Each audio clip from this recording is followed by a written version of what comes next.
Uma história para crianças é essencial. É mostrar como o mundo é mostrar por que o mundo é como é. É ajudar a pensar em como mudar o mundo de como é para como deveria ser. Então, o que fazer quando uma única história para crianças pode custar R$10? Quando um livro pode custar R$30, 60 se for novo? Quando o trabalho no seu país é pouco remunerado e altamente taxado? Aliás, feliz 2º de junho, o primeiro dia pelo qual talvez você veja dinheiro. Se for pago. Então o que você faz para suavizar as cordas ao seu redor? Bem, sempre haverá alguém fazendo cordel.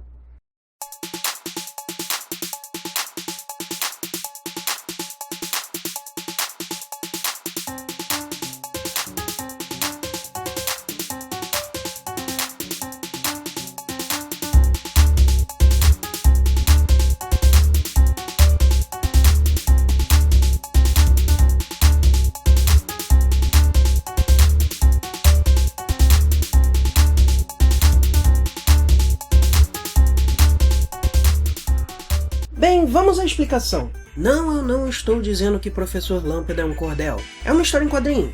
A questão é que, além do imenso valor, disseminando tanto tradição oral quanto histórias mais tradicionalmente conhecidas para pessoas que talvez não teriam acesso a elas, cordéis também têm uma influência considerável na literatura brasileira. O caso hoje é particularmente interessante porque a influência não é na mídia em si, senão pelo suporte. Cordéis têm tradições, como usar letras manualmente alinhadas ou máquinas de escrever, ou serem escritos em rima e serem versões poéticas das histórias contadas indiferente da origem. Estas pequenas revistas ainda continuam com o uso de papel colorido e material criado de forma menos padronizada e mais manual, o que dá uma certa personalidade ao produto final.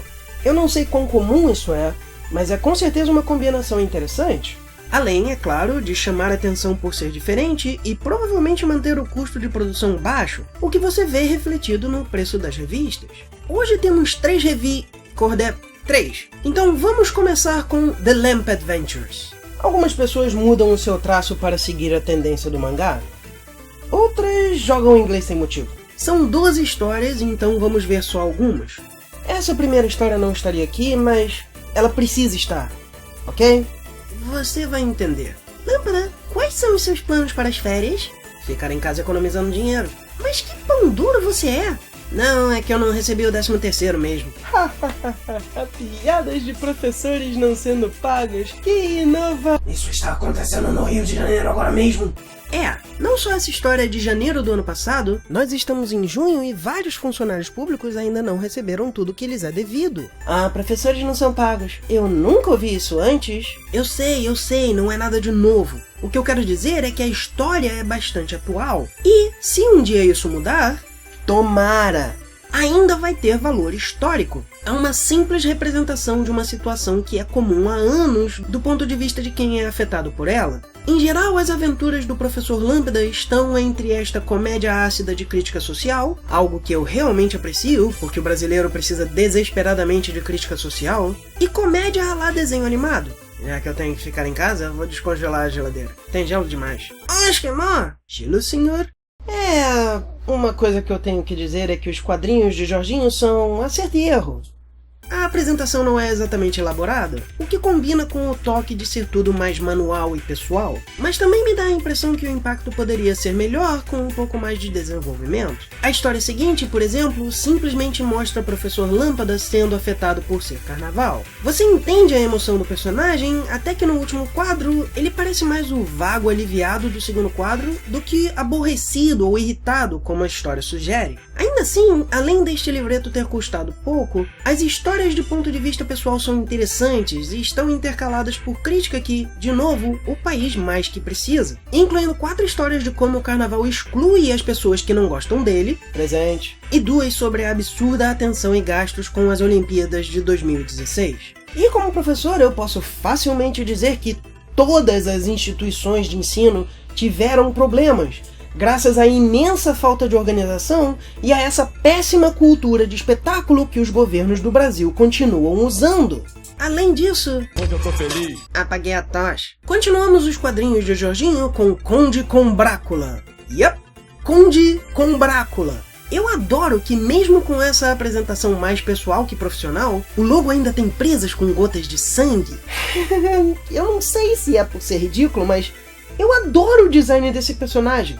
Kombis são quase tão presentes na cultura popular brasileira quanto fuscas. Então essa apresentação me parece mais efetiva do que, por exemplo, o sotaque mineiro de Beto Carneiro, vampiro brasileiro. Segundo o prefácio, este personagem era uma versão vampírica de outro que o autor desenhava bastante na época, Genovevo. Uma Kombi de óculos com olhar inocente e bem mais janelas do que uma Kombi teria, eu acho. Talvez seja uma Kombizine. No caso de Genovevo não me faz tanto sentido, mas no caso de Combrácula, eu adoro esse nome. Os óculos aumentam o ridículo, junto com a capa. Enquanto o Professor Lâmpada não é tão visualmente interessante, ainda que eu goste do Lampadinha. Por exemplo, na revista em que vimos, tem um total de um quadro em que a cabeça dele ser uma lâmpada faz alguma diferença. Eu imediatamente quis comprar esta só pela capa. Infelizmente, a revista não é tão boa. Ela conta com um total de 4 histórias, das quais as 2 de uma página só são as melhores. E só uma realmente me pareceu boa. A última história se resume ao conde atacando uma casa, sendo preso do lado de fora por alho, e então simplesmente movendo o alho para fora do caminho, telecineticamente. Mas se ele pode fazer isso, por que não jogar fora a cruz que o cara usa contra ele antes?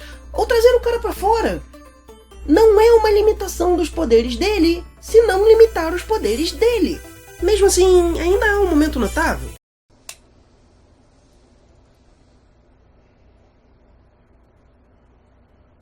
O autor diz que quis deixar o personagem como anti-herói, mas tem um bom potencial aqui para um vilão, se esse tipo de imagem for usado. A primeira história, que é a segunda melhor na minha opinião, não é boa como história em si. Conde Combrácula ataca um homem que está com a língua de fora, chamando alguém de sensacional, e diz que ele estava olhando para uma adolescente. Por um lado, eu entendo o problema. Eu mesmo já falei do uso da palavra novinha e do vídeo de alguém em uma comunidade falando que quer que sua filha de menos de 14 anos, grávida, ande sem sentir vergonha. Sim, eu vou continuar insistindo em tentar achar esse vídeo que pedia maioridade aos 10 anos, porque eu acho que é a melhor evidência que eu já vi de quanto a extrema sexualização que nós temos, por exemplo, no funk carioca, afeta a população.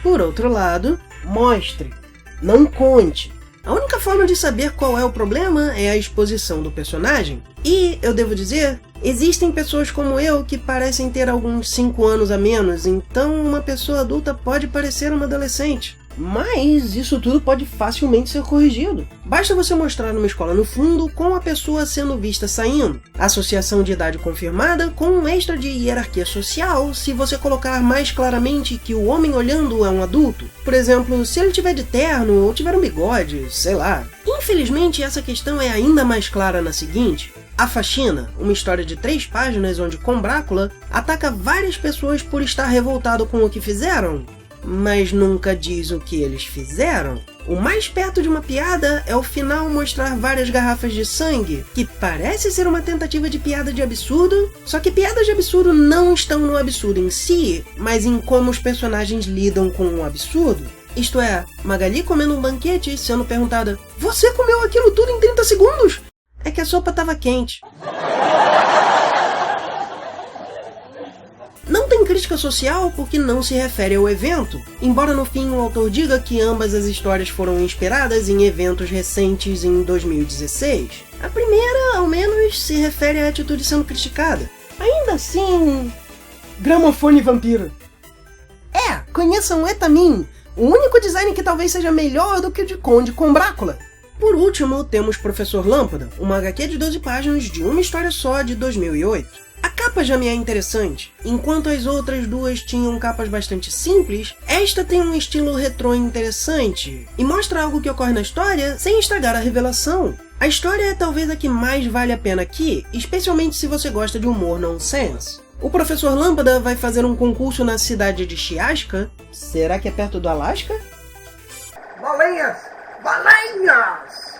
E encontra um mundo bastante diferente do que conhece. A primeira das diferenças sendo a presença de um olho de uma perna só, chamado Caolho, que o guia pelo lugar. E eu realmente aprecio a existência de um personagem com necessidades especiais tão capaz quanto qualquer outro, além da história tratar o fato do professor ser vesgo como ocasionalmente engraçado, mais um mero detalhe, além de pôr em pauta uma questão interessante. Parece bom para quando você quer ler desenho animado, digo eu, mas que eu não vou comentar aqui para não dar spoiler. Fim das contas, eu não posso dizer que eles são perfeitos, mas eu fiz questão de comprar mais dos quadrinhos de Jorginho. Mesmo os que eu não gostei tanto não me foram ruins. O mesmo, infelizmente, não pode ser dito da revista da próxima resenha.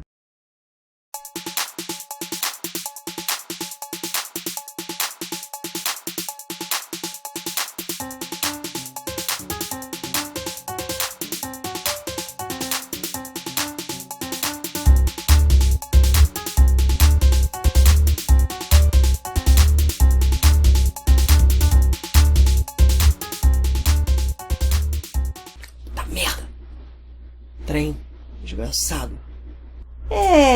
Uma coisa que eu não posso deixar de dizer é que os quadrinhos de Jorginho são... Caralho. Presente. Presente. Presente. Presente. E eu não sei se é por ser ridículo, mas... E eu não sei... Sim, eu vou continuar insistindo em tentar achar esse vídeo que pedia a maioridade.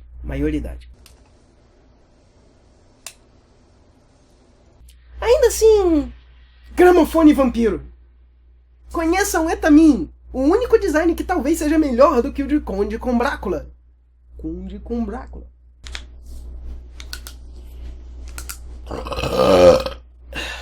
Havia um dia pacata, com a riminha rimada, a folha que o olha do nada, escolha que cola e não larga. Aguda é a muda palavra, cutuca e cavuca na mente, amada por nada aguada, gostava que estava ardente. Pois ela o flagela frequente, e quebra já que era menestrel, o que tinha e mantinha-se evidente, pois partilha boa escrita em papel. Sem rolha mais bolhas derramada, é evidente quão pertinente é o cordel.